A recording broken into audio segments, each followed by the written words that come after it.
If you are thinking about moving to the UK, one of the biggest questions on your mind as a healthcare professional is, are you going to be able to manage the increasing costs of living in terms of your NHS salary? Because obviously, as many of you all know, there have been several strikes of healthcare professionals, nurses, doctors, and so many other different professions in the UK in terms of pay increases, which are obviously not happening in the rate of the current inflation. So in today's video, I am going to tell you exactly what is the money that is going to land in your bank account after all of your taxes are deducted, so that you have some more clarity about what is going to be your pay and what is going to be your take-home pay, in fact, when you plan to come to the UK on any band level or secure a job. For those of y'all who do not know me, my name is Nikita and I make videos about living in the UK, getting a job as a healthcare professional and landing those interviews. And if any of this is of interest to you, do not forget to follow me on Instagram, but drop me a subscribe on YouTube as well. So let's get into the content. Now, in terms of thinking about the pay, the first thing that you need to be aware about is that the pay across bands stays the same whether you're in different parts of the UK. So, for example, whether you're in England or whether you're in Wales or whether you're in Northern Ireland, the pay is going to be constant for all band 5s, for all band 6s and band 7s. It doesn't matter whether you have more experience from your home countries when you land these jobs, and the reason for this is the pay stays at a constant level across all jobs. However, what you've got to remember is that while that initial pay is a constant, your pay can go up based on different points or band levels generally. So typically for a band 5, for example, your pay starts from 0 years, but once you've gained 2 years of experience, that pay will go up. And again, once you've hit that 5-year of experience mark as a band 5, your pay should go up again. Similarly for band 6s and band 7s.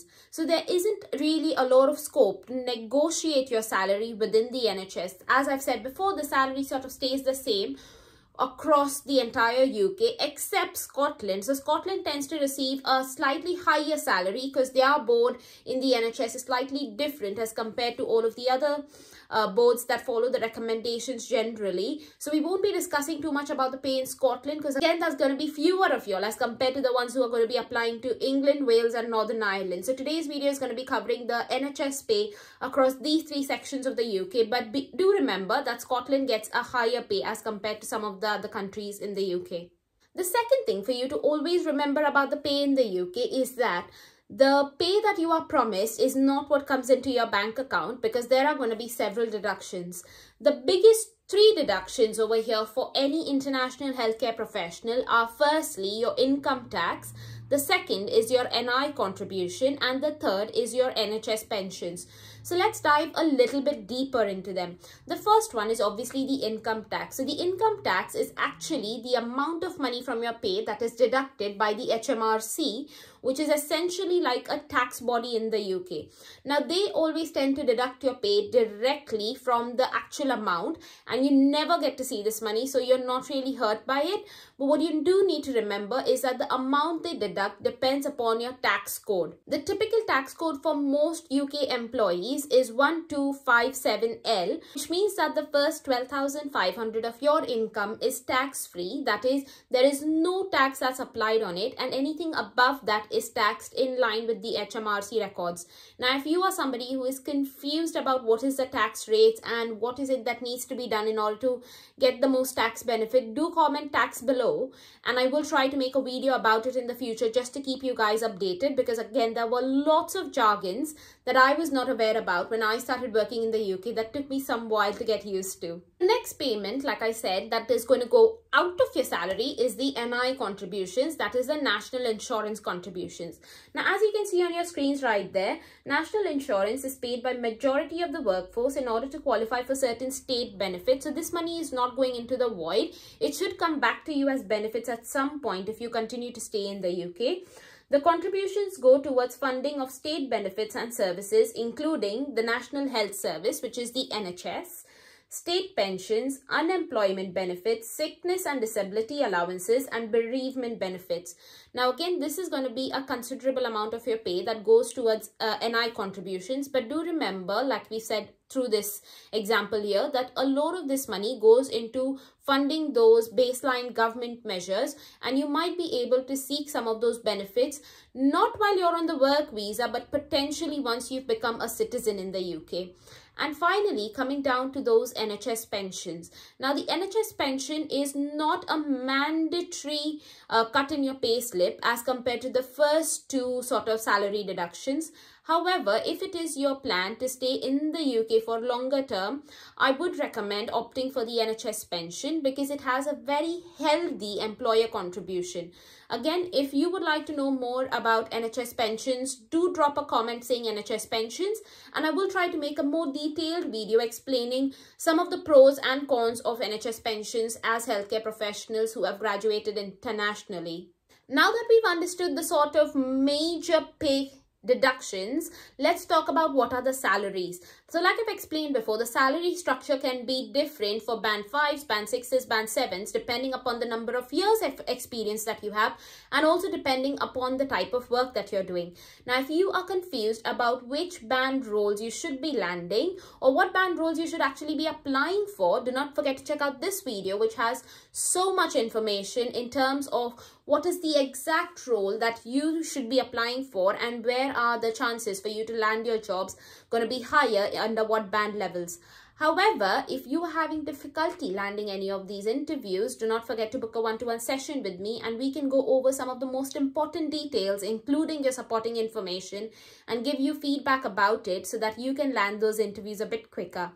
But let's take a dive into some of the salary deductions for a band 5 level role. So as you can see on your screens right there, for a band 5 level role with 0 years of experience who is working full-time, that is they are contracted for 37.5 hours of work, your pay currently stands at 28,407 per year, and that makes your hourly rate about 14.53 per hour.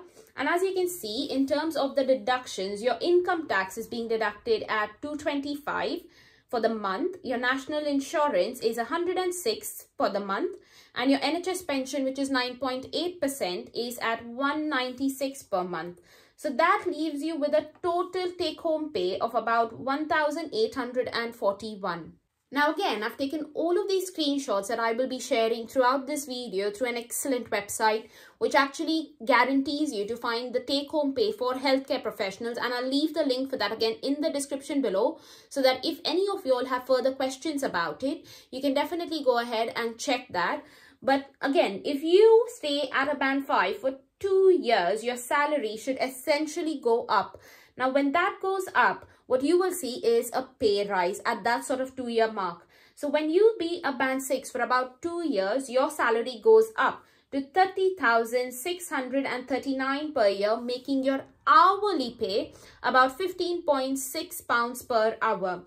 Now again, in terms of deductions, as you can see on your screens right there, the income tax is deducted at 259 pounds, national insurance at 120 pounds, NHS pensions at 212 pounds, and that just means that your total take-home pay is slightly short of 2,000 pounds and stands at 1,962 pounds. I must inform you that all of these pay scales that I am sharing at the minute are actually the 2023-2024 pay scales, and fingers crossed they should increase a bit more.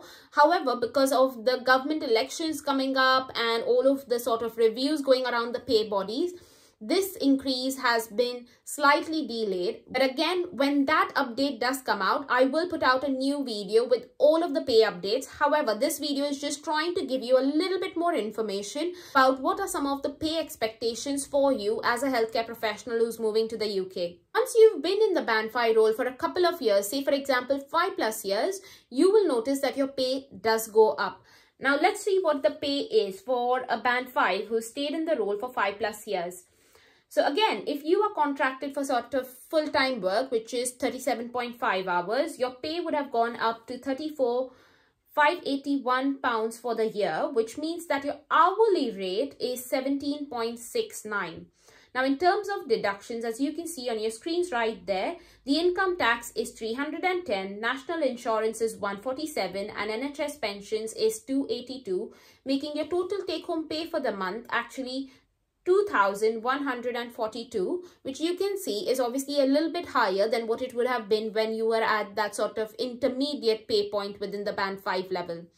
Now that we've covered band 5s, let's go on to band 6s. In terms of band 6s, when you join as a band 6, again assuming that you are working for a full-time role, that is 37.5 hours of contracted work, your pay scale should be at £35,392 for the year. So that's your overall pay, making your per hour pay at £18.10. Now again, in terms of deductions, the income tax is 323, the national insurance is 152, and the NHS pensions is 289, making your overall take-home pay of 2,186. Now, I personally think this is not too bad, considering the fact that if you are living outside London, you can definitely make your ends meet. Again, if you and your partner are working on this particular pay scale. However, if you are in London, because the rents are much higher, it can be a tad bit difficult. But then you've got to put that budgeting hat on and try to work out your expenses so that you can manage all of them within this sort of pay structure. Now, assuming you've been a band 6 for about 2 years, this is what your pay increment is going to look like at that sort of intermediate level. So at an intermediate level, your pay has now gone up to £37,350 for the year, and that just means that your per hour rate is now 19.10. In terms of deductions, your income tax stands at £352, the national insurance stands at £165, the NHS pension is gone up again to £305, making your total take-home pay of £2,290, which again is not a very big increase, but any increase is welcome, really, isn't it? And now just moving on to that sort of plus 5 years experience. So if you've stayed at a band 6 level role for 5 years, your pay again will go up. And in terms of that, you are now meant to be earning about £42,618 for the year. And your per hour rate is £21.80. However, if you think about deductions again, so as you can see, the deductions stand at 431 for income tax, 200 for national insurance, and 348 for NHS pensions, making your take-home pay £2,572 per month. And I think this is a really good salary to have, considering the fact that you've been in the NHS for that long, and potentially by the time you've reached that 5-year mark as a band 6 or a band 7 or a band 5, you should have ideally gotten your ILR, because you need to spend 5 years on your work visa in the UK in order to be eligible for the ILR. Again, for those of you all who don't know what that is, please do let me know in the comments, and I will send you a link about more information related to that, or I'll leave that in the description box below. A lot of you all would have queries about when is the right time to progress to the next band level, how much of experience is needed. Again, if these are questions in your mind, do let me know in the comment section below regarding your questions, so that I can make future videos about this topic, especially if it is a concern that many of y'all share. But in terms of band 7s, when you start at a band 7 role, you will be offered a salary of £43,742 per year, which just means that your per hour pay is 22.37. But that is not your take-home pay, because you still have deductions to go through. So in terms of deductions, the income tax is cut at £448, your national insurance is £208, and your NHS pensions is £357. So that just means that your total take-home pay for the month is £2,632 for a month, which again is not too bad. But again, if you had to work privately, it potentially would be higher as a band 7. Again, I don't want to go beyond this point, because a lot of us might continue to stay within these pay scales that I've discussed about. However, a major shout out over here is that if you are going to be in London, your salaries are going to be a bit higher, because there is a concept of London weighing, which gives you an additional sort of boost to your income, just because you live in London and your expenses are a bit higher. But just to put it out there, obviously from my time working in London, I did recognize the fact that whatever those additional pay rises were, they weren't sort of able to meet the rising costs of living within the UK, in London specifically. So personally, if it was up to me, I would try and move out of London, which is what I've done in my career. But again, it's up to you really, where you see yourself settling down. But do be mindful that even if that additional salary boost is offered in the terms of London weighing allowance, that boost is also taxed. So your income tax deductions, your NI deductions and your NHS pensions would go a bit higher, considering the fact that you are being paid a bit higher. I hope that makes sense, but if it doesn't, let me know in the comments below and I will try to explain that a bit more in detail. Again, coming down to what are the sort of pay scales that you might expect in private jobs. Now, because private jobs are obviously not regulated by the government, all of these pay structures that we've discussed so far may not be applicable over there, because private companies can decide the pay grades, the increments, the annual bonuses based on their personal discretion. However, what we've generally seen as a trend is that private companies do pay a bit higher, but also they have several benefits such as gym membership, maybe health insurance and things like that. Now again, these can depend from several companies. So if you are applying for private jobs in the UK, I would advise you to discuss these benefits and the overall pay and the pay progression with your company before you sign the contract with them. Now, I hope this video was useful, guys, and if it was, do give a thumbs up for the video so that everybody sort of gets a bit more understanding about it as the video is spread and disseminated a bit more. But that's it for today, guys. Take care. Bye.